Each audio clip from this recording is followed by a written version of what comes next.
கைய கட்டாரா? சரண்குமார். சரண்குமார் நல்லா படிப்பானா? உங்க அப்பா பேர் ஐயா?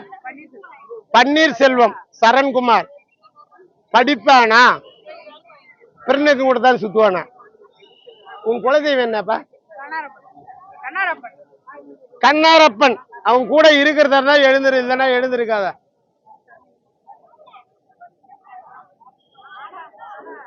உன் குலதெய்வம் இருக்கு, போய் வா, நல்லா இருக்கும், படிப்பு நல்லா இருக்கும். விளக்கு போடு. என்ன போடனா? விளக்கு போடணும். கண்டிப்பா உன் படிப்பு நல்லா இருக்கும். தொழில் ஆவலையா? எனக்கு சொல்றதுக்கு வயசு இல்லையா? வயசு இல்லையா? ஒன்ன மாதிரிதான் சொல்லலாம் தொழிலுக்கு. அவன் படிச்சு என்ன ஆகிறான்னு அன்னைக்கு கட்டணுமே. சரி, படிப்பு நல்லா இருக்குமா?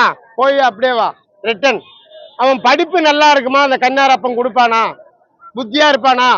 அப்படின்னா நீ எழுந்திரு, இல்லைன்னா எழுந்திருக்க கூடாது. கண்டிப்பா இருப்பான். படிப்பு நல்லா இருக்கும். வேலை விஷயம் அப்புறம் இன்னும் நிறைய இருக்கு டைம்.